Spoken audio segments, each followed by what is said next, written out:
Bismillahirrahmanirrahim. Alhamdulillah.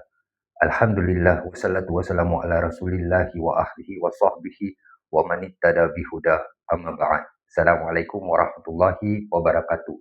Hutang. Okey, hari ini kita discuss tentang hutang. Hutang adalah ujian bagi si penerima hutang atau si pemberi hutang. Dua-duanya adalah ujian bagi yang si penerima ataupun yang memberi hutang. Di zaman ini kita dengan keadaan ekonomi yang tak menentu dan cost of living yang semakin naik, harga barang, harga rumah, harga barang keperluan dapur dan juga kos pelajaran untuk anak kita semua semakin mahal. Inilah yang menyebabkan atau memaksa kita untuk berhutang. So, apa yang akan kita lakukan bila kita perlukan pertolongan? Apa yang akan kita lakukan apabila ada seseorang datang kepada kita dan meminta bantuan pada kita? Bila kita susah, apakah kita meminta pertolongan dari Allah Subhanahu Wa Taala atau kita meminta tapi tidak yakin dengan Allah bahawa kalau Allah kabulkan doa kita ataupun tidak? That means kita punya yakin dan mungkin kesabaran tu tak ada. Jadi kesabaran tu berkaitan dengan yakin, because bila kita tak sabar, kita nak urgently. Jadi kita tak yakin yang Allah boleh kasihkan apa yang kita doakan tu mungkin lagi 1 minit atau lagi 2 minit atau penghujung dia punya ending time yang kita nak perlukan tu, waktu tu Allah berikan. Jadi keyakinan kita tu tidak begitu kuat, masih lemah. So, penerima hutang dan pemberi hutang kita discuss dengan soal penerima hutang, orang yang berhutang tu Okey, dikeluarkan oleh Imam Ahmad di dalam hadis di dalam musnadnya, nombor 17508. Man sa'ala min ghairi faqrin faqa'annama ya'kulu al-jamra. Barang siapa yang meminta-minta padahal dia tidak fakir, maka seolah-olah dia sedang memakan bara api. Lalu para sahabat bertanya, "Ya Rasulullah, apakah batas kecukupan itu?" Maka Rasulullah sallallahu alaihi wasallam menjawab, "Qadru ma yuhaddihi wa yu'ashshi." Seukuran makanan untuk makan siang dan makan malamnya, atau makanan untuk sehari semalam. Okay, hadis ini dikeluarkan oleh Ibnu Khuzaimah dalam sahihnya. Okey, dari hadis yang saya baru share, dengan jelas bahawa Rasulullah SAW melarang kita dari meminta-minta. Meminta-minta sedekah ataupun kita meminta untuk berhutang. Untuk hutang nak pinjam duit, pinjam barang. Okey, janganlah meminta-minta selagi kita masih ada makanan dan tempat perlindungan. Biasanya kita hutang, kadang-kadang kita tengok duit kita tinggal sikit. Yang membuat seseorang tu hutang, nanti dia fikir, duit aku ini contoh duit aku tinggal $50. Jadi besok lusa aku nak pakai duit, minggu depan dah tak ada duit, gaji lagi lama. Jadi kita terus fikir, okey, aku nak pinjam dulu, buat standby untuk nak buat hari-hari yang akan datang. Jadi kat situ juga kelemahan kita, kita tak tahu tentang ajal kita. Kita stres, kita fikir yang ke depan, sedangkan ajal kita mungkin besok, dan hari ini mungkin kita masih cukup, masih ada makanan, masih ada tempat perlindungan, tapi kita dah takut dengan kehidupan kita di dunia ini. Ada yang berhutang tapi tak mahu melunaskannya. Ada orang-orang yang macam gini, dia dah hutang, dah pinjam, especially duit lepas tu dia punya niat dia tak nak bayar. Bila ada duit, dia tunggu dan dia kata tak apalah, aku pakai dulu, nanti aku boleh delay. Aku pun janji dia minggu depan, so aku boleh tunggu sampai minggu depan baru aku bayar. Okay, ini lagi satu sifat yang tak bagus, because apabila kita ada duit terus kita lunaskan. Kita jangan fikir janji kita minggu depan, kita tunggu sampai masanya. Si pemberi hutang akan lebih gembira dan lebih appreciate bila kita bayar lebih awal daripada hari yang kita janjikan. Syuaib al-Khair, sabda Rasulullah sallallahu alaihi wasallam, "Ayyuma rajulin yadayyanu daina wa huwa mujmi'un an la yuwafiyahu ilahu laqiyallaha sariqan." Siapa saja yang berhutang lalu berniat tidak mahu melunasinya, maka dia akan bertemu Allah pada hari kiamat dalam status sebagai pencuri.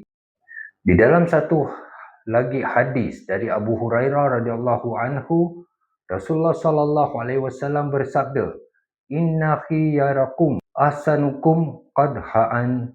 Okey, melunasi hutang tanpa delay, melunasinya dengan memberi hadiah. For example, kita hutang orang mungkin $100. Dan bila kita bayar balik, kita beri dia hadiah. Mungkin kita bayar, pulangkan balik, lunaskan balik $100 tu, then after that kita belikan bunga ke, coklat ke, belikan makan ke, ataupun kita kasih dia $20 sebagai hadiah. Okay, so ni $100 yang aku pinjam kemarin, and ni $20 buat hadiah. Itu adalah perbuatan yang baik. Orang yang memberi hutang itu akan rasa lebih gembira kerana dia menggembirakan kita, membantu kita, dan juga kita menggembirakan dia dengan menghargai perbuatan pertolongan yang diberikan pada kita. Jadi itulah caranya. So, yang manakah yang harus kita dahulukan, sedekah atau bayar hutang? Okey, kat sini tentang sedekah atau bayar hutang.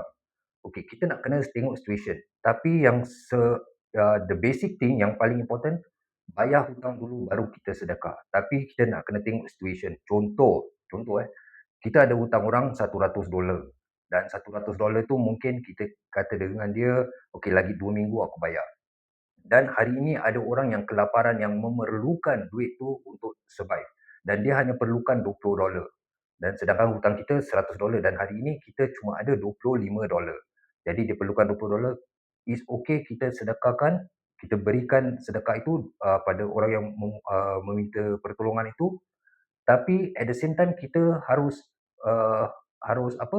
Harus tahu bahawa dalam masa 2 minggu ni insya-Allah kita boleh dapatkan $100 tu untuk memenuhi janji kita dan menjelaskan hutang kita. So itu yang kita nak kena faham. Jadi jangan semua orang bila ada hutang, ada orang minta sedekah terus kita tolak. Kita tak nak sedekah dengan alasan kita masih ada hutang. So satu nasihat yang I nak sampaikan untuk mengingatkan diri sendiri dan juga you all, okay, jangan bayar hutang sedikit demi sedikit. Lebih baik bayar lunas. Itu lebih baik daripada sedikit demi sedikit. Ini ini dapat menghindarkan diri kita daripada mati di dalam keadaan berhutang. Itu pun kalau ada orang yang tahu bahawa kita ada hutang orang lain.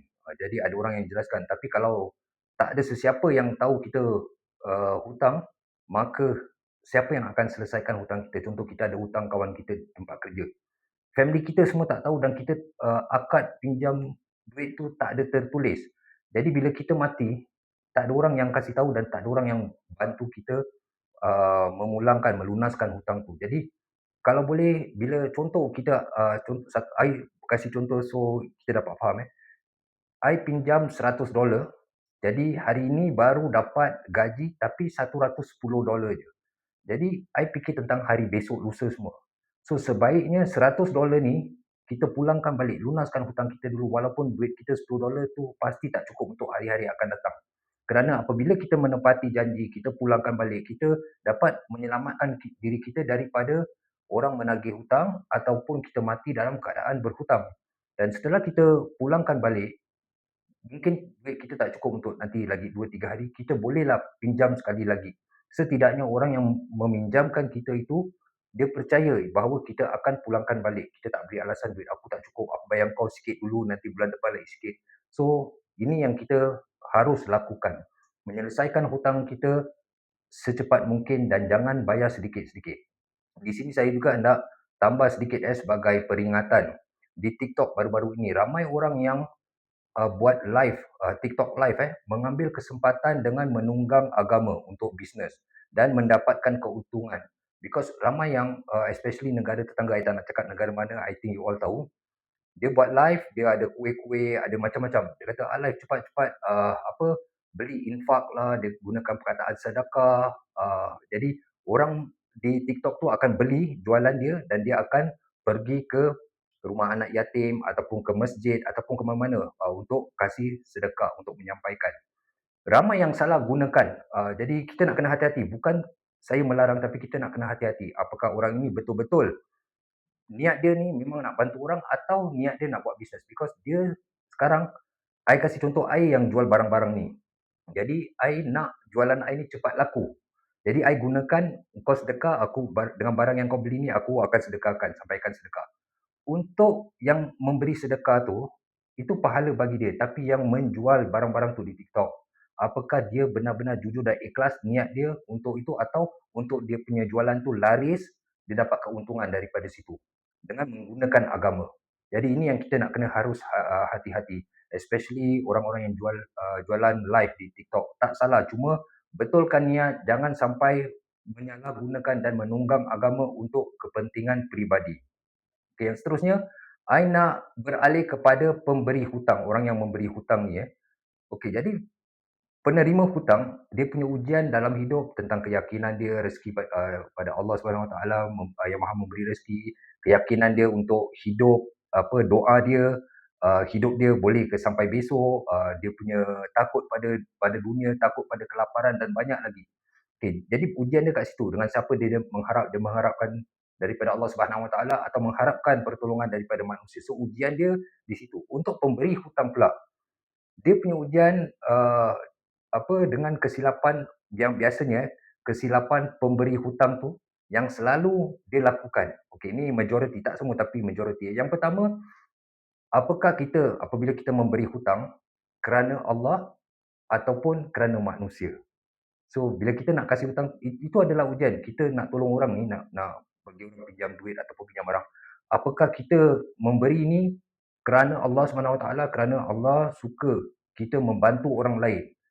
So apakah kerana Allah ataupun kerana kita kerana manusia? Itu yang pertama. Biasanya kita akan beri hutang kepada sesiapa yang ada masalah dengan kita.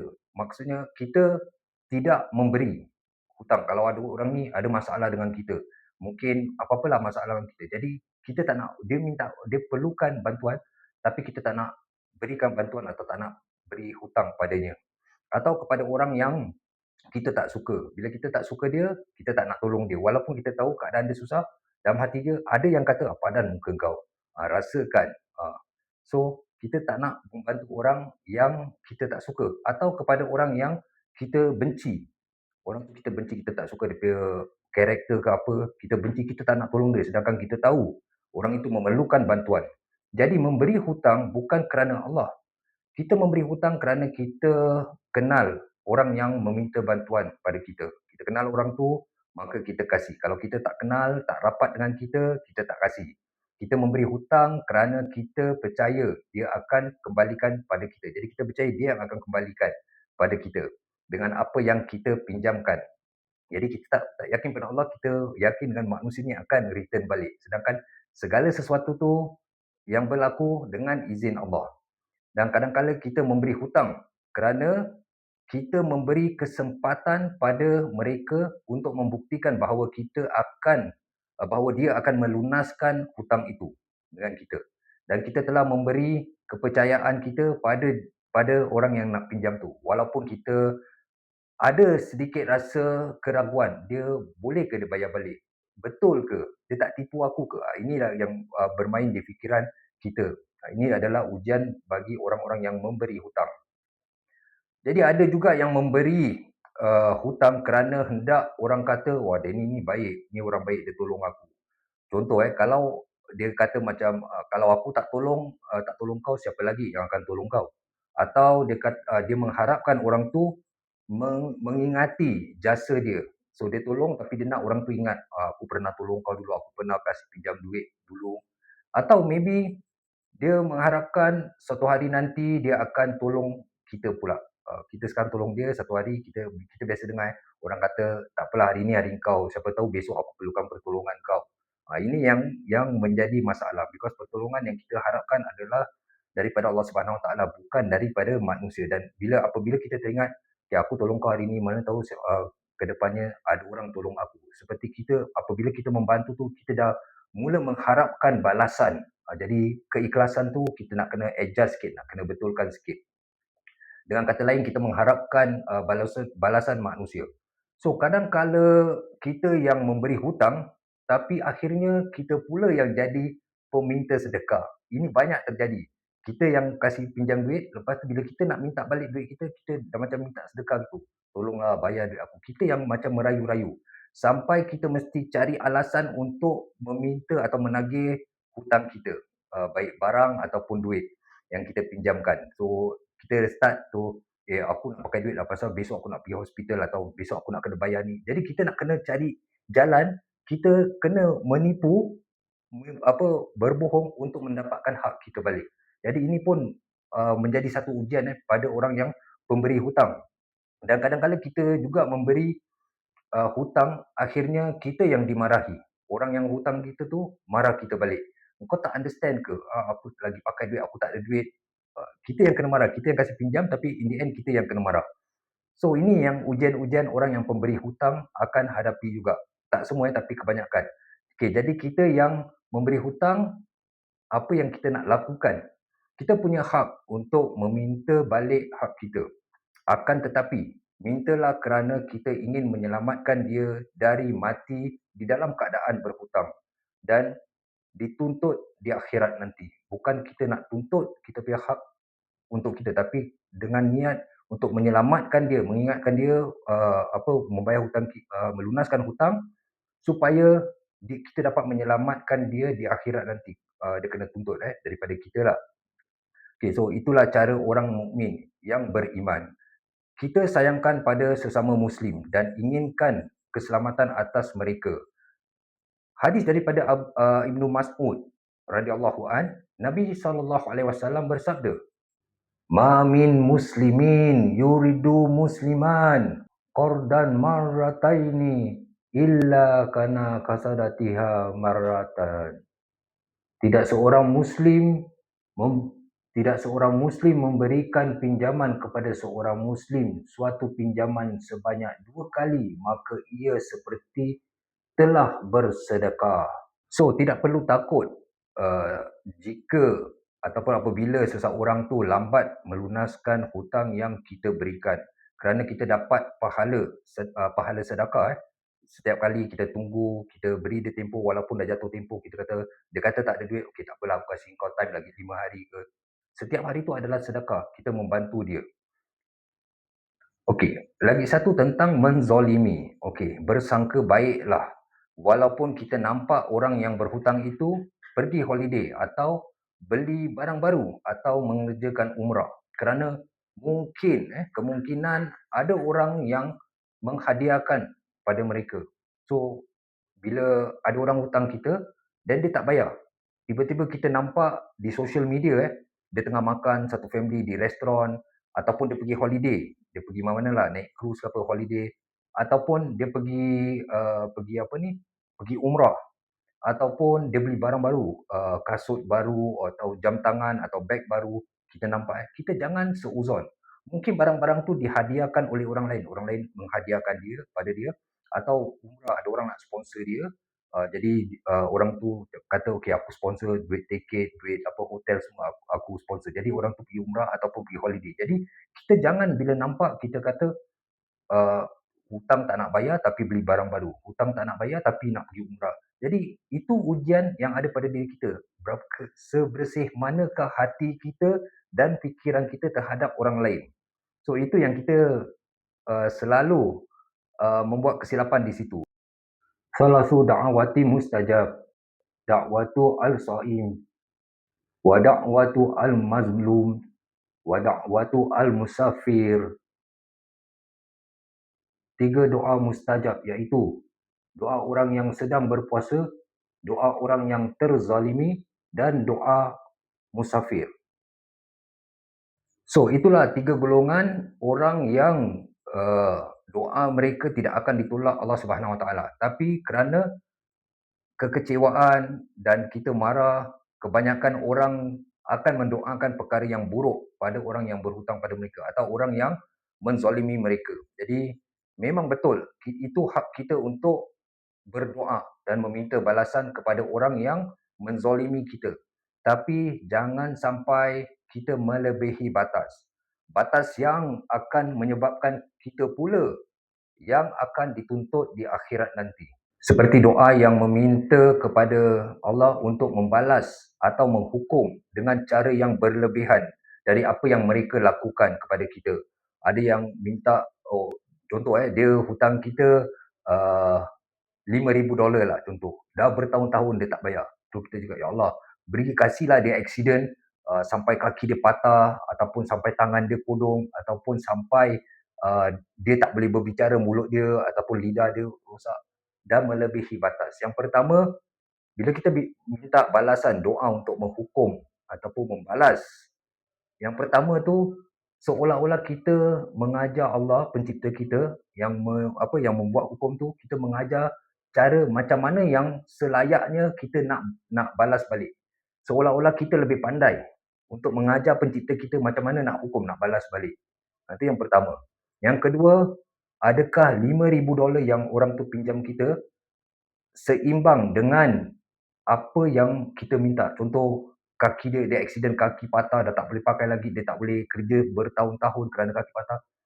Adakah itu seimbang dengan $5,000 kerana dia patah kaki lebih daripada $5,000? Dia sengsara, tak dapat kerja seumur hidup mungkin kerana kaki patah. So tak balance. Jadi jangan sampai itu membuat kita melampaui batas sehingga nanti di akhirat Allah akan in the end kita yang harus mengambil balik dosa dia ataupun pahala kita harus diberi untuk keadilan. Kerana apa yang kita doa, kita minta tu dah lebih daripada apa yang kita rugi. Okay, we talk about untung rugi. Jadi rugi dia tu orang mangsa tu ataupun penerima hutang tu, dia dapat balasan yang lebih teruk daripada apa yang sepatutnya dia alami. Okay, so kita harus tahu bagaimana untuk kita mengambil kesempatan ini untuk berdoa yang baik dan menjadikan manfaat buat diri kita. Kerana doa kita akan termakbul. Ingat tiga golongan tadi, doa kita akan termakbul. So, sebaiknya kita mendoakan Allah Subhanahu Wa Taala menambahkan rezeki mereka. Okay. Yang sebab what I'm trying to say, sebaiknya kita mendoakan mereka, orang yang mau berhutang dengan kita ni, kita berdoa, ya Allah, tambahkanlah rezeki mereka, kayakanlah mereka supaya mereka dapat memulangkan atau melunaskan apa yang mereka pinjam dari kita. Itu yang sebaiknya. Kalau kita minta, mampuslah engkau susahlah engkau dapat kerja, kau punya rezeki akan terbuang, Allah akan tutupkan rezeki kau. Bila kita minta doa seperti itu, macam mana dia nak dapat rezeki atau duit untuk pulangkan pada kita? So, apabila kita mendoakan sesuatu yang baik supaya dia cepat kaya, supaya dia punya rezeki bertambah, itu apabila rezeki dia bertambah, dia ada duit, dia dah ada duit semua. So, waktu itu dia punya duit untuk memulangkan balik atau melunaskan hutang dia pada kita. Itu yang sebaiknya. Jadi jangan doakan yang buruk, tapi doakan kekayaan, permudahkan dia dapat rezeki dan sebagainya. So ingat, setiap doa yang kita lakukan untuk orang lain akan berbalik pada diri kita sendiri. Malaikat akan mendoakan yang sama untuk kita. So kita doakan yang baik untuk orang tu malaikat akan mendoakan baik untuk kita. Tak nak ke macam itu? So jadi kenapa kita mesti doa yang buruk pada orang lain? So saya ingin mengingatkan kepada diri saya sendiri dan pada semua yang ada di sini, jangan berhutang untuk bergaya, untuk dipandang orang. Belanja apa yang perlu. Hindarkan diri dari membazir, boros. Hindarkan. Itu semua permainan syaitan. Kurangkan makan di luar, especially makan di tempat restoran yang mahal. Walaupun kita ada extra money, ada duit yang lebih. Hindarkan diri kita dari kredit, pay later. Menggunakan kredit card atau pay later juga haram hukumnya. Okay, because kita dah setuju untuk membayarnya dengan riba jika kita lambat melunasinya. Jadi menggunakan kredit card, kita jangan fikir tentang zero interest ataupun pakai pay later macam Grab, Shopee ada pay later, benda-benda pay later ni. Di situ kita tahu dia punya term and condition. Apabila kita lambat bayar, ada riba, ada interest yang naik. Bermakna walaupun kita bayar lunas selalu, kita dah setuju untuk membayar interest, riba tu. Itu pertama, jadi hukumnya haram. Yang kedua, jika sesuatu terjadi pada kita, this month, bulan ni kita ada something yang unexpected terjadi. So, kita tak dapat bayar, tak dapat melunasi. Bermakna kita akan dikenakan interest ataupun denda. So that means kita dah tahu ini ada riba. Jadi hukum menggunakan credit card ataupun pay later hukumnya haram. Okay. So, apa yang kita nak kena lakukan? Taubat. Okay, untuk sesiapa yang sudah terambil pinjaman dengan sistem riba, bertaubatlah. I know ramai orang yang ada yang beli rumah, beli kereta, dia menggunakan bank, dan ada riba, dan mungkin waktu tu dia jahil, belum lagi mempunyai ilmu, dia ingat boleh. Because ada negara-negara yang dia punya Islam, tak tahulah macam mana dia boleh menghalalkan, membolehkan riba dengan alasan darurah dan banyak lagi lah. So, sesiapa yang dah terambil dan baru tahu bahawa macam mana pun tak ada kes darurat, tak ada apa-apa pun. Jadi bila dia dah involve dengan riba, apa yang dia harus lakukan? Bertaubatlah. First, bertaubat. Itu yang first dia nak kena lakukan. Dan berusahalah melunaskan secepat mungkin. Dan jangan tambah hutang yang baru. Contoh hutang rumah belum lagi habis, kita nak beli kereta pula, nak beli motor lah, nak hutang lagi, lepas tu hutang ni. Okay, so jangan tambahkan hutang, walau sekecil apa pun. Ada sebahagian ulama menyatakan bahawa kita hanya wajib pulangkan jumlah duit yang kita pinjam. Yang ada riba tu, okay, kita tak perlu bayar. Kita jangan membayar ribanya. Walaupun pada awalnya kita sudah menyetujuinya kerana kejahilan kita tak tahu. So, sebahagian ulama kata just bayar apa yang kita pinjam. Contoh kita beli rumah, kita pinjam bank 200,000 dan plus the pay interest. So, kita cuma bayar 200,000 dan interest tu kita tinggalkan. Tapi I know ramai yang tak mula, kalau aku kena gitu nanti aku kena bankrupt, aku kena masuk jail. Jadi ini ketakutan ini yang dia takut, tapi dia tak takut ketakutan di Jahanam. Macam mana api yang membakar dan hancur kulit kita dan dijadikan balik kulit yang baru dan membakar lagi. Itu yang kita tak takut. Tapi yang kita takut nanti kena declare bankrupt, nanti kena masuk jail. Itu yang kita takut. Okay, so the best thing is taubat. So apabila kita bertaubat, kita wajib pulangkan semula barang atau duit yang kita pinjam dan minta maaf. Contoh kita pinjam barang orang, kita pulangkan balik dengan bagaimana kondisi atau condition barang tu, kita pulangkan balik dengan condition yang sama. Bukan kurang, bukan rosak ataupun apa. Jika kita mengambil barang orang, kita minta maaf dengan orang. Okay, jika kita berhutang tapi kita tak jumpa orang tu yang memberi kita hutang bertahun-tahun, tak tahu mana dia tinggal, kita tak dapat cari dia, kita buatlah sedekah jariah ke atas namanya. Okay, semoga di akhirat nanti apabila dia datang menuntut, kita sudah siapkan hak dia. Contoh kita buat jalan raya kalau kita pergi kat Malaysia, Thailand, Indonesia, Filipina, Cambodia, negara-negara gini, kita buat simple dia. Jalan road tu, banyak kampung yang jalan dia masih tanah-tanah.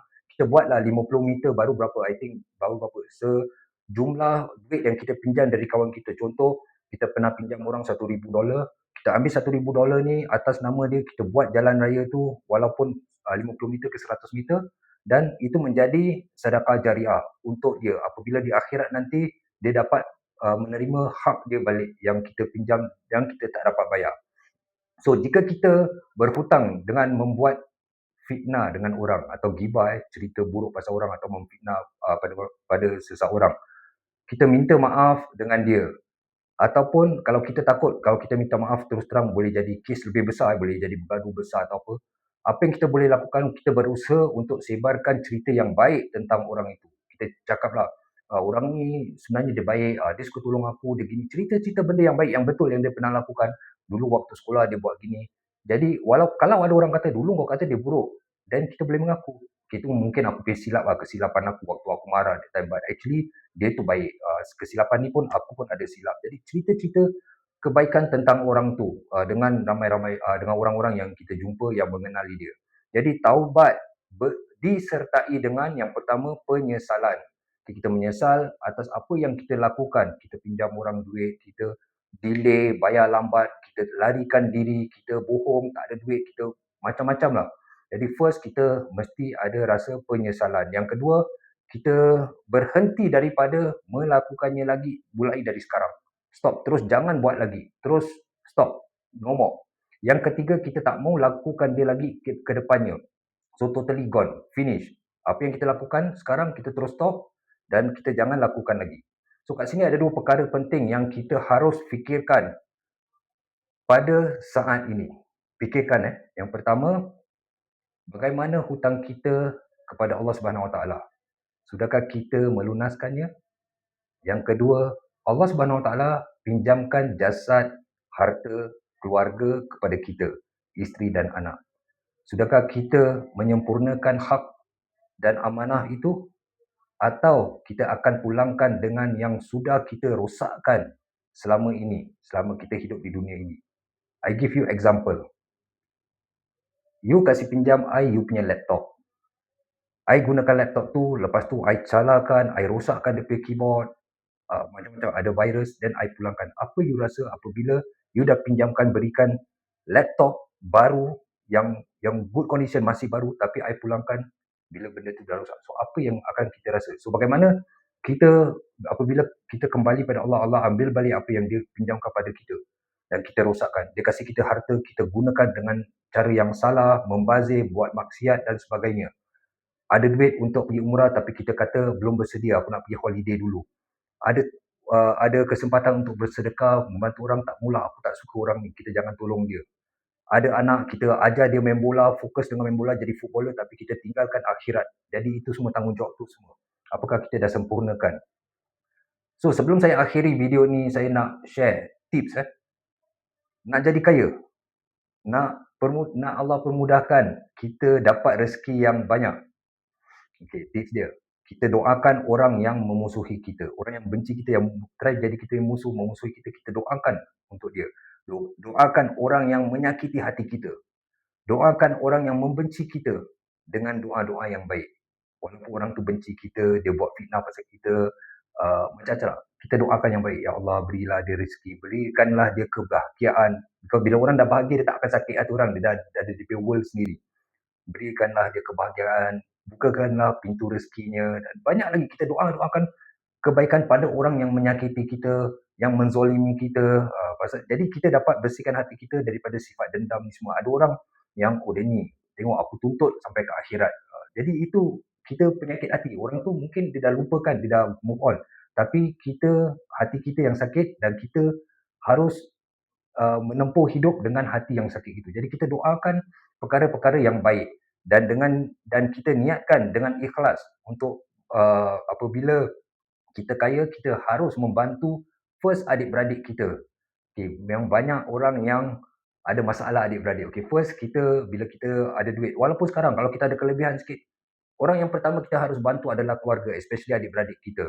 Okay, saudara-saudara kita, jiran tetangga kita yang perlukan bantuan, dan bantu umat Islam yang lain. Kita niatkan bila kita kaya, ada rezeki lebih, kita nak bantu orang seperti ini. Dan mulakan bersedekah setiap hari. Okay, carilah orang yang perlukan bantuan, dan jangan tunggu sampai orang minta kita. Orang datang meminta baru kita kasih. Jangan seuzon atau bersangka buruk apabila hendak bersedekah, atau apabila ada orang yang datang meminta sedekah, kita mula, dia ni betul ke? Silap dia ni buat macam gini, silap dia selalu minta-minta orang.